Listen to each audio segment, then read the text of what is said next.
what's so fascinating for me about you, you've had such a different experience than I had, which is you are a 5th generation psychic and medium.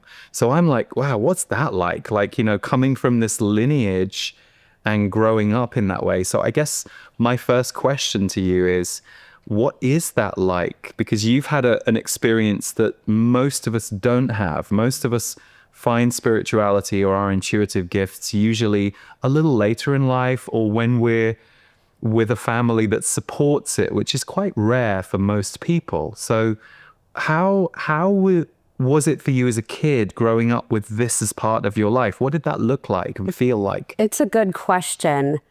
My grandmother and I were very close, and she's the one that would get her ESP downloads. And so we would sit in her living room, and she would call me Lisi. That was my nickname. And she would talk about what she was predicting. And she would see with her own eyes full body apparitions that would walk through the middle of her living room. And so as a kid, I was half intrigued, half absolutely terrified to sit there and talk to her about it. I was afraid. I didn't want to really see them. I didn't want to see the ghosts, but I really wanted to hear what she had to say. And so I was walking that line as a kid, and I don't really remember having any real abilities as a kid. My gifts actually came in much later. But we would sit there, and I remember one day she said, "Lisi, you're going to need a stage name one day." And I was little, and I remember looking at her thinking, has she lost her mind? Like, is this where we're at now? But as a kid, I did a lot of ballet and tap, and I was doing a lot of community theater. And so I thought, maybe one day I'll be in maybe a notable play and I'll need a stage name, and never thinking that it would lead me where I'm at today, because all of my gifts really dropped in 2015. And so it was not what I was expecting. I was working full-time for a university in Texas.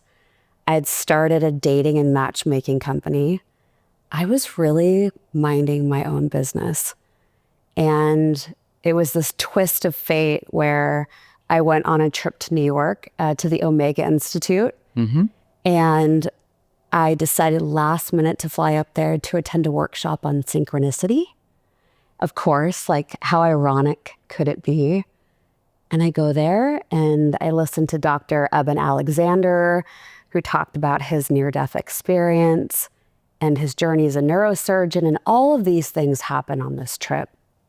But the last night of my trip, I was staying at a friend's house who just so happened to have a home near the Omega Institute. I had met him through a project in Las Vegas. He said, "Come stay with me. Let's catch up." So I go to his home, we eat dinner, we're sitting there watching a movie, and the telephone rang. And his family called to tell him that his aunt, that he loved very much, had fallen down a flight of stairs and died unexpectedly. I give Peter my condolences. He goes to bed. I go to the guest room. I don't really think much more of it. Of course, I'm sorry that he's going through this, but I didn't know his family at all. I knew him through work. And so I go to sleep that night, and I saw his aunt as I was sleeping. She came through while I was asleep, and I could see her, I could hear her. And she said, "Please tell my nephew I'm okay. I made it to the other side." And I remember waking up the next morning, kind of coming out of that fog of when you're asleep, and thinking, oh my God, something happened last night that was very out of the ordinary and unexpected. And so I got out of bed. I walk out to the kitchen where my friend is. I said, "Your aunt, I saw her last night."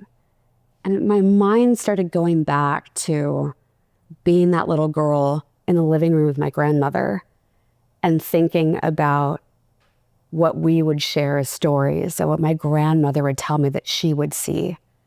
And here I was all these years later, and I saw spirit And I described what she looked like, and I delivered the message, and my friend confirmed that that's what she looked like. And a couple of days later, I was living in Texas at the time.